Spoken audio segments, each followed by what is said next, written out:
Okay, so Justin Baldoni has dropped a whole website full of receipts about the drama with Blake Lively. And honey, Justin's lawyer had been hinting that this website was coming, but I was honestly side-eyeing, wondering if it was actually going to happen because Blake and Ryan were doing everything to stop this from getting out there. But y'all, it's here. And let's just say, we're gonna dive deep into the timeline Justin laid out on this site, because there's some tea in there that hasn't been spilled in any of the past videos covering this whole mess. Recently, the updates on Blake and Justin's situation have been coming fast and furious.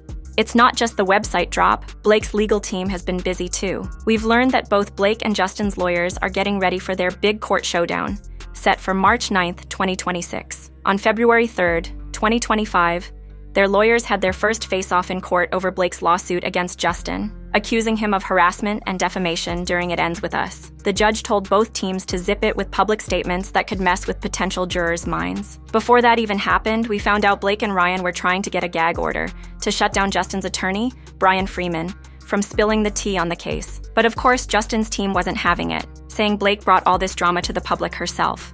We also heard that Blake's lawyers tried to block Freeman from handling her deposition. But according to what went down on February 3rd, the judge basically told Blake, "Sorry, sis, you don't get to choose who deposes you." Oh, and since my last video on this mess, Justin filed an updated complaint, which he made super easy for the public to check out. And you know we're gonna break it down. In this updated filing, Justin is not just doubling down on his defamation claims against Blake, but now he's accusing her of teaming up with the New York Times to wreck his reputation. He's calling it a whole conspiracy to ruin his name, claiming that both Blake and the newspaper were carefully plotting a smear campaign behind his back. Now, to back up all these wild accusations, Justin dropped a website, and baby, it's full of receipts. He's posted text messages and private documents, all to back up his version of the story. The site is called thelawsuitinfo.com, and anyone can swing by and read the documents for themselves. On the site, you'll find his updated complaint, along with a timeline of key events tied to the case. But wait, it gets juicier. Online sleuths have been digging through the New York Times metadata and uncovered some shady details that Justin and his legal team are now using to support their case. This info is included in both the amended complaint and the timeline. So basically, Justin's team found this HTML source code, which they claim shows the New York Times was working on an article about Blake's lawsuit against him as early as October 31st, 2024. Yep, that's right, months before it even dropped in December 2024. Justin's legal team says this metadata is proof that there was a whole premeditated plan to defame him, adding more fuel to their fire against Blake and the New York Times. In a statement, Justin's lawyer said, "The decision to amend our lawsuit was a logical next step due to the overwhelming amount of new proof that has come to light." Baldoni's lawyer, Brian Freeman, said in a statement, "This fresh evidence corroborates what we knew all along, that due to a blind pursuit of power, Ms. Lively and her entire team colluded for months to destroy reputations through a complex web of lies, false accusations, and the manipulation of illicitly received communications. The ongoing public interest in this case online has ironically shed light on the undeniable facts pertaining to the New York Times and how heavily Ms. Lively and her representatives were not only deeply involved in the attempted takedown and smear campaign of Mr. Baldoni, Wayfair Studios, and their teams, but that they themselves initiated it." The lawsuit says Lively, Reynolds, her publicist, and Jones, among others, set out on a campaign to tar and feather the Wayfair parties in the press. They conspired and worked in concert with the New York Times. The Lively parties laid their trap carefully over a period of months before bringing it all at once on the eve of the winter holidays. Before that amended complaint even hit the streets, I saw a TikTok from the Better Company breaking down all this metadata tea. And let me tell you, I'm starting to think Justin's team is all over TikTok, lurking and watching, because it's like they saw that video and thought, hold up, there's definitely something to this. It's wild how social media is out here influencing legal moves now. Exactly. It really feels like that TikTok video might have been the key that helped Justin and his team put the final pieces together to go after the New York Times. Now, they're dropping even more receipts on that website, using all the info they've gathered in their amended complaint. They're not holding back, giving us everything to back up their side of the story. The plot is thickening, y'all. It says the 4,000 plus words of the New York Times article dropped less than a day after Lively apparently filed her CRD complaint. The close coordination between Lively's team and the New York Times, likely over a matter of months before the CRD complaint was filed, is plain and has now been proven beyond doubt, thanks to internet sleuths from around the world upon information and belief. The New York Times loads images and other data files for its website using a file naming convention, that indicates the date that the data file in question was created or loaded onto the website. As members of the public soon discovered, the URLs for various images in the article point to dates as early as December 16, 2024. The screenshot of the date is then attached, as well as this one. As other members of the public pointed out, web crawler data appears to indicate that the PDF of the CRD complaint linked within the article was uploaded to Times servers even earlier, specifically using a search engine to search for the CRD complaint within the Times static document repository, where the CRD complaint is stored and referenced by a link in the article, shows that a web crawler, a program that scours the internet to locate and catalog websites and files, recorded the CRD complaint PDF as having been uploaded as early as December 10, 2024. Now, here's where it gets real messy. Justin and his team dropped another image that's got the internet buzzing. Some sharp-eyed commentators pointed out that this could suggest a web crawler cataloged an earlier version of the document that got swapped out at the last minute with a nearly identical version, except for the dates. So basically, they're saying the New York Times might have re-uploaded the document to cover their tracks, trying to erase any proof they'd been working with Blake and her people for weeks. And it doesn't stop there. The New York Times also dropped a video to go with their article. In that video, reporter Toohey breathlessly pushes the narrative that Blake and her team were victims of this smear campaign, a claim that's been pretty easily disproved. But here's the kicker. Watchers noticed the video file name, and it looks like it was created on December 12, 2024. So not only does this raise eyebrows, but the video itself pushes the same false, defamatory narrative that Justin's team claims Blake's camp orchestrated. It was like a hit job, concluding with some somber music and claiming this whole thing was a textbook example of how to run a smear campaign in the digital age. Justin's camp is saying that this video, alongside the article, wasn't just bad reporting. It was defamation and a violation of privacy, driven by Blake and her crew. And, to top it all off, there's reason to believe the Times had been working on this article since at least October 31st, 2024, which is well before it was even released. This whole thing is looking more like a setup with every twist and turn. Y'all, this gets even deeper. Careful observers dug into the HTML source code for the New York Times article and found something wild, a reference to a message embedding generator with a date stamped as 2380, October 31st, 2024. Now, there's a chance the New York Times was just doing some regular system updates and happened to load a new tool for embedding text messages into articles. And maybe they just happened to find the perfect opportunity 6 weeks later to use this shiny new tool in an article that seemed to pick and twist messages to fit a very specific narrative. But let's be real for a second. The more likely story is that the New York Times had been working on this article way before the public saw it, and they were already cooking up this slick new graphic display to showcase those cherry-picked, edited text messages in the article. It might sound like regular investigative work to take months to put out a story, but the timing here is key. The fact that these elements were already in place months before the article was even published is a big deal, because it takes away the legal protections that would have shielded the Times from some of these defamation claims. This timing is looking more and more like a planned hit job, not just a rushed news report that Lively, the Times, and other lively parties were likely relying on to protect their malicious act of defamation, such as the litigation privilege and the fair reporting privilege. Given the full scope of the article's misleading manipulations,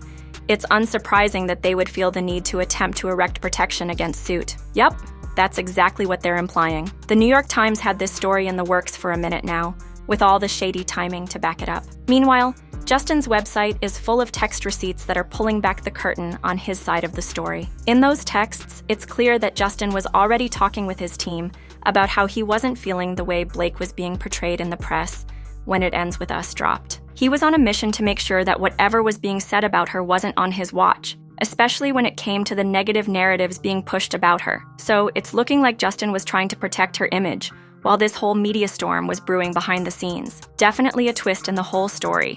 His team had texted at the time saying, "This just ran." Obviously, none of us knew about this either, but once the media goes in, they go in, and the best thing we can do right now is be quiet. Let's get through this week together, then just move on and back to regular planning with Instagram posts and thoughtful ideas and messages. The content creators are on fire, and she has handed it to them all on a plate. Just concentrate on the success of the movie, your family, and your next project. I have this weird feeling that she's going to reach out to you for a conversation in the next couple of weeks, or he will. Another set of text messages from his PR team that say completely unsolicited story from TMZ. Blake has a huge ego. Justin Baldoni was liked by many cast and crew, and this is her ego being bruised, etc. The post has a similar tip, not from any of us, or totally not from us. These are clearly people on set coming out to defend Justin Baldoni, which is good, and we just let them do their thing. The reporter told me her rep is working overtime. Justin, at one point, texted his team, saying, "Definitely don't want to play stories, and yet just want to change the narrative. I wish they would write that. I only said nice things about her, and never spoke disparagingly of the cast. And so it's apparent the feud only works one way, and would love to start to move towards the future of what's next. Not sure when the time would be right, but announcing that I'm directing Pac-Man, I think would be a good move sometime soon." On the site, Justin's team is making it clear that Blake and the New York Times must have been in cahoots, especially since they worked so closely on this article. According to them, both Blake and the Times had to know that the text messages being used in the article were unscripted, edited, and selectively embedded. Lively and her team to propound a false senior campaign narrative designed to destroy the Wayfarer parties for the Times' knowingly or reckless dissemination. Aside from calling out the New York Times, Justin's website is laying out a whole timeline of events. And let me tell you, it starts way back on January 1st, 2019. When Justin first emailed Colleen Hoover about getting the movie rights for It Ends With Us. What's even juicier is that Justin includes an email from Colleen herself, suggesting that he should play the role of Ryle in the film. She didn't just hand him the rights, she was like, "You should be Ryle." And Justin is putting all of this out there for everyone to see, showing how early this all started and what was being said behind the scenes. Have you given any thought to whether you would want an acting role in this? Say maybe Ryle, I could see it. In the timeline Justin laid out, he's really dropping some bombs. One big moment he shares is a photo of his handwritten notes from a meeting with the intimacy coordinator. Apparently, Blake wasn't ready to meet with the coordinator until they were already shooting. So Justin took notes after meeting with the coordinator and then relayed that information to Blake. Fast forward, and those same notes were used against Justin in Blake's complaint. She claimed to be uncomfortable with some of the things Justin suggested, but Justin is saying he was just repeating what the coordinator had told him to do, along with what was in his notes. There's also a screenshot of the part of the script where Justin was supposed to lift Blake. The script literally says, "Ryle scoops her up," and Blake later claimed that this scene didn't even exist, making it seem like there was no reason for Justin to ask their shared trainer how much Blake weighed. But Justin is pulling receipts, saying he only asked because of his back issues. He wanted to make sure he was physically prepared for the lift. Blake, however, took it as body shaming, feeling some type of way about the question. Now here's where things really get wild. Justin claims that Ryan Reynolds was lying to him about this whole situation when he came over to their penthouse. Ryan allegedly accused Justin of fat-shaming Blake, which caused a whole heated exchange. But despite all this drama, Justin points out that it didn't stop Blake from inviting him to LA just days later. Like, sis, if you had all this issue, why invite him back? It's giving mixed signals for sure. On April 27th, 2023, Baldoni feels homesick. His family is back in California, and it has been weeks since he has seen his kids. Lively offers to have Baldoni fly with her to Los Angeles and back for the weekend, so that the two of them can continue working on the script. 6 hours there and 6 hours back, by all accounts. Lively feels at ease with Baldoni, and is not only willing but invites Baldoni to share an airplane cabin with her and her children. And he includes text messages where he is texting Blake just offered to fly me to LA with them tomorrow at 2 p.m. so we could get 6 hours of work on the script and then fly back Sunday and get another 6. And noted, this is when things really shifted. On April 28th, 2023, Baldoni flew to Los Angeles from New York with Lively and her family for the duration of the flight. Beltone and Lively work on the script. On April 30th, 2023, they return together to New York. May 1st, 2023, Lively begins altering the script daily. The frequency of Lively's revisions and input alarms the producers who anticipate that her interference would persist every day of the shoot and disrupt the carefully planned production schedule. He also noted that on May 5th, 2023, Wayfarer held a respect in the workplace meeting via Zoom with the production team to review appropriate on-set behavior and other HR-related matters before principal photography begins. This is a standard part of pre-production and employee training. Justin attached an image that shows a respect in the workplace meeting was scheduled via Zoom, which definitely adds some weight to his side of the story. When it comes to the accusations that Justin initiated unscripted kisses, he's addressing it directly. He wrote that these claims are flat-out false. Justin is denying that he ever kissed Blake outside of the script, saying everything he did was in line with what was agreed upon. He's claiming these accusations were blown out of proportion and were never part of the plan. So now it's his word against hers, and the drama is only getting thicker as more details keep coming out. He wrote that on May 22nd, 2023, Lively and Baldoni perform a scripted kissing scene in which their characters get engaged at the hospital. In the sequence, Lively pulls Baldoni in to kiss her. It is clear Lively was initiating the kissing. In one take, she pulls Baldoni in and kisses him once and another twice. Lively determines the number of kisses based on what she felt necessary for the scene. Though Lively improvised the number of kisses in this scene, make no mistake, the kiss itself was written into the script and was in no way improvised.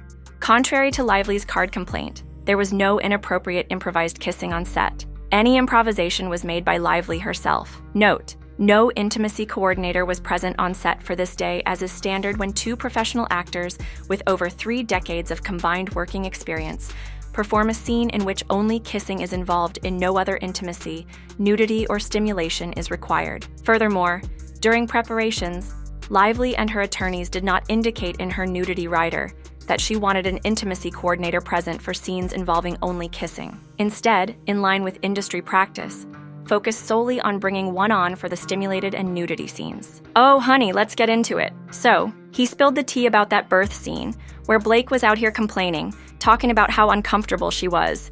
She even tried to throw Justin under the bus, saying he didn't close the set properly.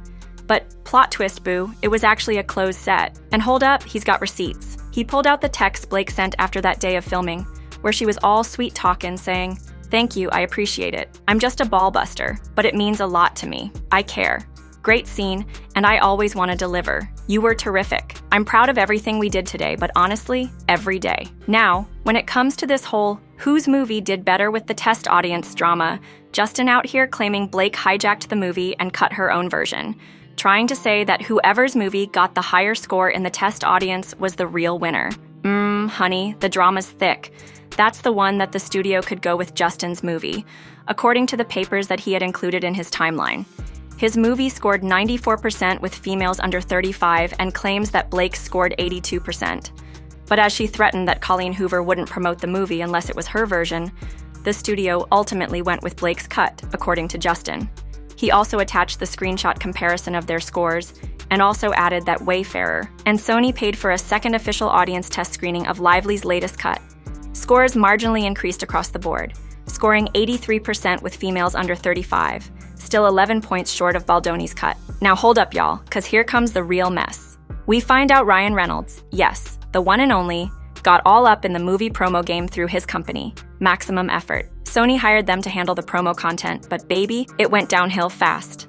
Costs shot through the roof, the budget was out of control, and don't even get me started on the promo shoot. They were out here doing baking cookies and ironing jeans like they were shooting for a feel-good rom-com, when the whole point of the movie was tackling domestic violence. I mean, talk about missing the mark. The whole thing was a hot mess, and not the good kind either. In the timeline, it said, on a Zoom video conference between Wayfarer and Sony Marketing, Wayfarer learned that Sony had been dealing with extensive notes and revisions to the marketing plan as a result of the content shoot, because Sony ended up hiring Reynolds' company, Maximum Effort, to produce the promotional content for the film. The cost for the shoot significantly increased due to their fees being higher than what Sony had originally budgeted. Notably, this charge was despite Lively's claim in January 2023 text to Baldoni that Maximum Effort would work free for the family as shown below. Despite ultimately approving this, Wayfarer was told that Sony was not allowed direct access to the footage, which they had paid for. This shoot included the cast baking cookies, floral arrangements, ironing patches on jeans, and other quirky ideas that completely missed the point of the movie, skirting the issue of DV entirely to the detriment of all those involved. As noted in the email, Sony did not have much opportunity to be involved in the shoot. Oh baby, the tea just keeps pouring. So after the premiere, the internet was all over it, sniffing out drama like it was a bloodhound. People started to question what was really going on between the cast, and of course, Blake was catching all kinds of heat for how she and the rest of the crew were out here promoting the film, while Justin was left flying solo. Now, according to Justin's side of the story, he claims that Blake and Ryan were actually trying to get him to make a statement about why they were all promoting together while he was out here doing his own thing.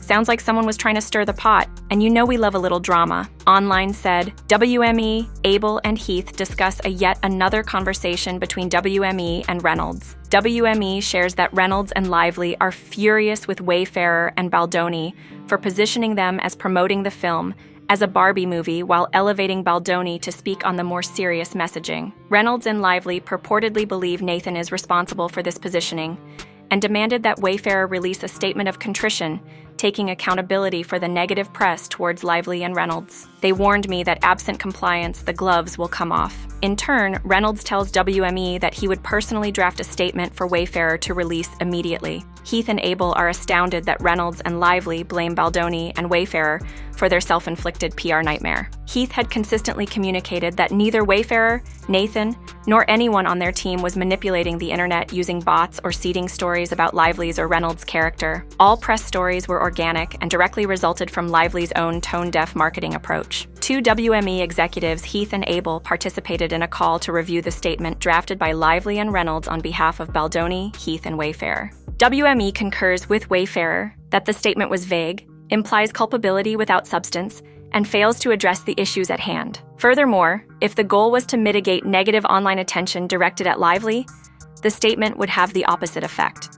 In response, Wayfarer, Baldoni, and Heath reject the demand, firmly refusing to issue any statement falsely assuming responsibility for non-existent issues. And this was the statement that they had apparently ran for Justin. It says, "It ends with us with a troubled production which we take full accountability for. We are very sorry to everyone we caused upset, to privately and publicly." Blake Lively called Hoover the entire cast, and crew led with professionalism every step of the way.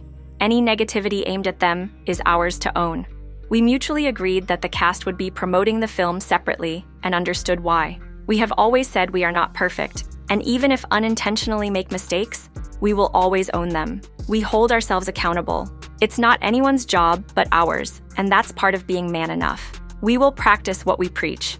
We are learning and growing from the experience, and we thank everyone for their patience as we find a better way to proceed. We are very proud of the film and the welcome arms that it's been received. Part of our work is to have uncomfortable conversations for public growth. The film is doing that on screen, and we are doing that off screen. Oh, honey, it's getting juicier by the second. So Justin drops a thank you message to the cast, crew, and public, talking about how grateful he is for the space to be imperfect and learn, grow, and all that heartfelt stuff. But get this, apparently after Blake and Ryan peeped that statement they allegedly wanted Justin to put out, his publicists got real worried and were like, "Hold up, we need a lawyer." Yeah, they told him to lawyer up because something didn't sit right with them. They thought this statement was basically gonna have him out here admitting, "I'm the problem," like he's the reason they weren't promoting the film together. Baby, no wonder he wasn't trying to sign up for that. And then, oh, Blake ain't playing. She jumped straight into damage control mode, posting all this stuff on her Insta story about domestic violence and the importance of the conversation. But hold up, the plot thickens. Justin's amended complaint ends with a bang. Y'all know this is about to go off the rails by saying in the end, empowered by her celebrity firepower and her powerful allies, Lively did exactly what she set out to do. She took someone else's movie for her own destroying years of creative vision and careful planning in service of her own brand-building campaigns. But why would Lively even seek to seize power over the film? Why would she insist on taking on additional work for no additional pay or credit on information and belief? Lively may have been motivated by a number of factors. She may have wanted to seize control over the film so that she could take over the production of the sequel. It starts with us. This motivation also explains why the cast who may have hoped and or been promised a role in subsequent productions would choose to side with the powerful couple who themselves may genuinely believe they could destroy Belgian Wayfarer and force them to see or even sell the rights to the sequel. Or Lively may have felt driven to match her star husband, Ryan Reynolds, who was widely reported to have insisted on taking so much control over the film, Deadpool 2, that the director, Tim Miller, left the production. Seeing the fame and success that Reynolds commanded, she may have adopted his oft-repeated pattern wholesale to seize her own power and control. Following his lead and evidenced by many statements by Lively that he is involved in every project she works on, and vice versa, Lively and Reynolds, accustomed to getting their way, perhaps felt entitled. Regardless of why Lively insisted on seizing control of the film, that is precisely what she did. There can be no justification for her Machiavellian and civilly extortionate tactics deployed to grab complete control over the film. Lively also sought ultimate control over the film in the hope of boosting her own brand and business ventures. In the end, though, Lively's own words and promotional strategy led to an avalanche of negative press. All right, y'all, buckle up because this website, it's got 400 pages of all kinds of info to sift through, and trust, we haven't seen anything like this before. We ain't never heard Justin break down what happened with that statement that Ryan and Blake wanted him to put out. among all the other juicy deets that are in this timeline. He's out here trying to lay out his side, defend himself, and clear his name from all those claims Blake made in her original complaint. It's honestly wild to see this all go public, but clearly Justin's doing everything he can to set the record straight. Now, I gotta know, what do y'all think about all of this? Not everyone's on Justin's team, and remember, this is just his side of the story. We're talking about this because it's the info he's throwing out there. I've got a whole video breaking down Blake's complaint too, so let me know where y'all stand on this mess. Have y'all dug through this whole website? I want to hear your thoughts. Love y'all, and I'll catch y'all in the next video. Bye, guys.